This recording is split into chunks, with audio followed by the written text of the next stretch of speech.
Hey everybody, welcome back to Calculus. In this video, we're going to be talking about the derivatives of exponential functions. First one says that if we have the natural exponential function, which is just an exponential with a base of e, then the derivative of e to the x is equal to e to the x. Yes, e to the x is its own derivative. So this one is pretty easy to remember. The derivative of e to the x is just e to the x, very easy.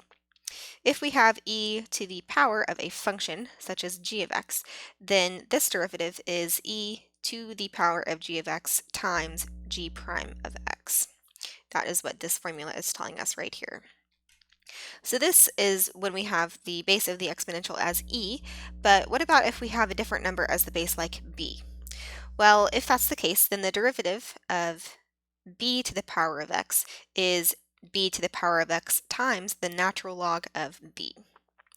So that is how we take this derivative. And similarly to our previous formula here, the derivative of b to the power of a function of x is just b to the power of that function times that function's derivative times the natural log of b. We won't use this very often, but it's worth knowing for sure. So let's use these rules in order to find some derivatives. In our first example, we want to find the derivative of e to the x times sine of x. So we just learned the derivative of sine of x as cosine of x, and we can use the product rule here to find this derivative since we have two functions that are being multiplied together. So I'm going to label f of x as our function e to the x, and I'm going to label g of x as the function sine of x.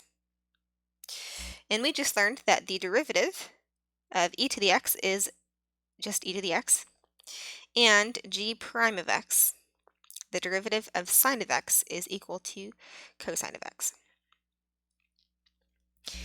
Now we can use the product rule so that y prime is equal to the first e to the x times the derivative of the second, which is cosine x, plus the second sine x times the derivative of the first, which is e to the power of x. We could leave this as is, but it's really easy for us to just factor out an e to the x from each of these terms. When we do so, we're left with cosine x in the first set of terms and sine of x in the second set of terms. And this is our derivative using the product rule. Now let's do an example where we have to use the quotient rule. So now we want to find the derivative of h of x equals 2x cubed minus 5x divided by 4 to the power of x. So again, we need to label our functions here. I'm going to call f of x our numerator, which is 2x cubed minus 5x. And that means that our denominator here is 4 to the power of x. So f prime of x would be equal to 6x squared minus 5.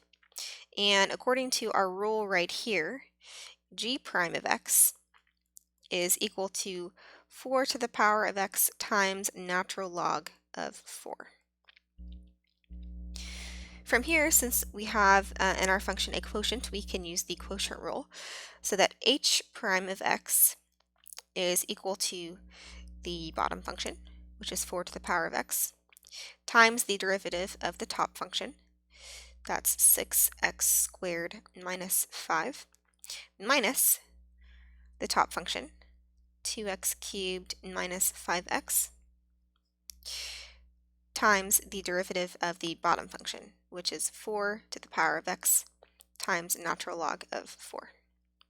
All of this over 4 to the power of x squared.